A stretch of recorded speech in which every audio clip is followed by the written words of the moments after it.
எடப்பாடி பழனிசாமியின் எழுச்சி பயணம் ஆட்சி மாற்றத்திற்கான அடையாளம் என்று திருவொற்றியூர் தொகுதி அதிமுக முன்னாள் சட்டமன்ற உறுப்பினர் குப்பன் தெரிவித்தார்.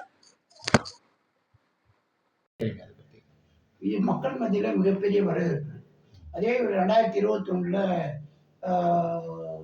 ஒரு முதலமைச்சராக இருந்து கூட வந்திருக்காரு. அந்த அளவுக்கு கூட்டங்கள் இல்லை. இப்போ மக்கள் மத்தியில் ஒரு பெரிய வரவேற்பு இருக்கு. இதுவே அதிமுக ஆட்சி ஒரு அடையாளம். அதிமுகவுக்கு எதிராக முன்னாள் அமைச்சர் செங்கோட்டையனை சசிகலா தூண்டி விடுகிறார். சசிகலாவுக்கு பின்னால் திமுகவின் சதி விலை இருக்கிறது என்று குப்பன் கூறியுள்ளார். ஒண்ணுமே கிடையாது. இவங்க போய் ஏற்கனவே எல்லாமே போயிட்டு ஒன்றும் இல்லாமல் போயிட்டுவாங்க. இவங்க போய் சந்திச்சு என்ன பண்ண போறாங்க? அவங்களுடைய குரலாக தான் இவர் ஒழிக்கிறார். நான் தான் சொல்லிட்டேனே, சசிகலாவுடைய தூண்டுதல் தான் இவர் பேசினாரு. சசிகலாவுக்கு பின்புலம் இருக்கிறவங்க திமுக. ஏன்னா திமுக பொறுத்தவரை அதிமுக வீக் பண்ணாதான் நம்ம ஜெயிக்க முடியும்னு நினைக்கிறாங்க. அதுக்கு இந்த வேலையெல்லாம் அவங்க பார்க்குறாங்க. அரசியல் இதெல்லாம் இயற்கை. இதை தாண்டி ஜெயிச்சு வந்தாதான் எடப்பாடியார் முதலமைச்சராக தான் தன்னுடைய செல்வாக்கில் நிற்கணும்னு நினச்சி வந்தாருன்னா அதிமுக வரப்போகுது. அவர் ஆளுமையை நிரூபிப்பார். இரட்டை இலை சின்னத்திற்கு எதிராக போட்டியிட்ட ஓபிஎஸ்க்கு எடப்பாடி பற்றி பேச எந்த தகுதியும் இல்லை என்று குப்பன் குறிப்பிட்டார்.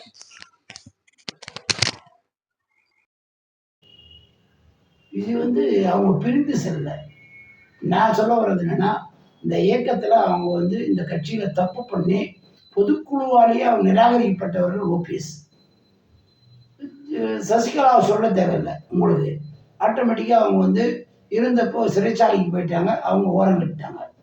தினகரன் தனி கட்சி தொடங்கிட்டார். இதில் பிரிந்து சென்றவங்களே இல்லை. எனக்கு தெரிஞ்ச அதிமுக கட்சி ஒரு கட்டுக்கோப்பா எடப்பாடியார் அவர் பொதுச் செயலாளர் கட்சியை கட்டுக்கோப்பாக கொண்டு போகிறார். இன்னைக்கு திமுகவுக்கு மாற்றம் அதிமுக பயப்படக்கூடிய அளவுக்கு இன்னைக்கு இந்த இயக்கத்தை கொண்டு வந்துட்டார். அதனால இவங்க வெளியே இருந்து பேசுறவங்க எல்லாம் சசிகலாவுடைய தூண்டுதல், சசிகலாவுக்கு பின்னாடி திமுக இருக்கிறதா தான் நான் நினைக்கிறேன். திமுகவுடைய தூண்டுதல்ல, சசிகலாவுடைய தூண்டுதல்ல தான் இவங்க இதை பண்றாங்க தவிர அது அதிமுக ஒரு பின்னடைவை ஏற்படுத்தணும். அதே இன்னொரு கருத்து நான் சொல்ல வரேன்னா, சசிகலாவும் சசிகலா குடும்பம் என்ன நினைக்கிறாங்கன்னா, தாங்க இருந்து அம்மா இருக்கும்போது இந்த கட்சியை ஆட்சி கொண்டு இப்போ வழி நடத்தி நாங்கள் அதிகாரத்தில் இருந்தோம். இன்னைக்கு ஒரு சாதாரண தொண்டை எடப்பாடியார் முதலமைச்சர் ஆயிட்டா நமக்கு என்ன மரியாதை, அதை எப்படி கெடுக்கிறதுன்னு பார்க்குறாங்க தவிர அவங்க உண்மையிலேயே அதிமுக வரணுன்ற எண்ணத்தில் அவங்க பண்ணலன்றதான் என்னுடைய கருத்து. ஓபிஎஸ் கட்சி விட்டு வெளியே போனவருங்க, தலைமை கழகத்தை பூந்து அடிச்சவர், கட்சியே வரக்கூடாதுன்னு நினச்சி கோர்ட்டில் வழக்கு போட்டு ரெட்டடை முடக்கணும்னு சொன்னவர். அதனால ஓபிஎஸ் இந்த கட்சியிலேருந்து நீக்கப்பட்டவர். பொதுக்குழுவால், எடப்பாடியால் இல்லை. பொதுச்செயலாளர் அதிகாரத்தோட நிலை அவரை நீக்கல. பொதுக்குழுவில் தீர்மானம் போட்டு அவர் நீக்கினாங்க. அவருடைய கருத்து அவருக்கு முயல்றாரு அதிமுக வரணும்னு. இப்போ நான் என்ன கேட்குறேன், ரெட்டலை சின்னத்தை எடுத்து ஒரு சாதாரண தொண்டை போட்டிக்கிட்ட ஒத்துக்க முடியுமோ? அவர் பலாப்பழ சின்னத்தில் ரெட்டலைக்கு எதிராக நின்றவர். இது ரெக்கார்டு அடிது. இந்த கடந்த நாடாளுமன்ற தேர்தலில் பிஜேபி கூட்டணியில் பலாப்பழ சின்னத்தில் நிற்கிறாரு. அப்போ எப்படி இவர் அதிமுகவை சொல்ல முடியும்? அதிமுக கருத்து சொல்லக்கூடிய தகுதி அவர் என்னைக்கும் இழந்துட்டார். அதனால் அவர் கருத்தெல்லாம் பெருசாக எடுத்துக்க தேவையில்லை. நம்முடைய இலக்கு அடுத்த ஆட்சி அமைக்கணும். எடப்பாடியார் முதலமைச்சராக வரணும். தமிழகத்தில் அதிமுகவுடைய ஆட்சி, எம்ஜிஆர் ஆட்சி, அம்மா ஆட்சி எடப்பாடியார் தலைமையில் அமையணும். அமையக்கூடிய வாய்ப்பு இருக்குது. கண்டிப்பாக ஆட்சி அமைக்கும். செங்கோட்டையன் சசிகலா செயலுக்கு பின்னணியில் பிஜேபி இருப்பதாக சொல்வதற்கு என்ன ஆதாரம் என்றும் அவர் கேட்டார். அது பிஜேபி பண்றாங்கன்னு சொல்றது அது எந்த ஆதாரமும் சொல்ல முடியாது. ஏன்னா பிஜேபி அதிமுக கூட்டணி அவர் வரலன்னு ரொம்ப பிரச்சனைப்பட்டாங்க. பார்லிமெண்ட் எலெக்ஷன்ல அதிமுக நம்மளோட வந்திருந்தா 25 சீட் ஜெயிச்சிருப்போம், 20 ஜெயிச்சிருப்போம், 30 ஜெயிச்சிருப்போம்ன்றா என்ன. இன்னைக்கு அதிமுக கூட்டணி வச்சுட்டாங்க. எடப்பாடி தான் முதலமைச்சர் வேட்பாளர்னு இவர் உள்துறை அமைச்சர் அமித்ஷாவே இங்கே ஓப்பனாக சொல்லிட்டு போயிட்டார். அவர் தலைமையில தான் கூட்டணி தமிழ்நாட்டில். இது என்டிஏ கூட்டணின்றது சென்ட்ரலுக்கு. தமிழ்நாட்டில் தேசிய ஜனநாயக கூட்டணி நீங்கள் பார்த்தீங்கன்னா எடப்பாடி தலைமையில் தான் சொல்லிட்டார். அதனால் அவங்க பண்ணுறாங்கன்றது அரசியல் காரணங்களுக்காக சொல்கிறாங்க. அதை அதை எடுத்துக்க முடியாது. அப்படி நம்ம எடுத்துக்க முடியாது. ஏன்னா அவங்க கூட்டணியில் இல்லாமல் இருந்தால் எங்களுக்கு எதிராக பண்ணுறாங்கன்னு சொல்லலாம். அவங்களும் ஜெயிக்கணும். இப்போ அதிமுக 2021 கூட்டணி வச்சாங்க. ஒரு எம்எல்ஏ கூட இல்லாதவங்க 4 எம்எல்ஏ ஜெயிச்சாங்க. இன்னைக்கு அதிமுக இருந்தால் இன்னும் நம்ம கூடுதலாக வரலாம். தன்னை கட்சி வளரணும்னு நினைக்கிறாங்க.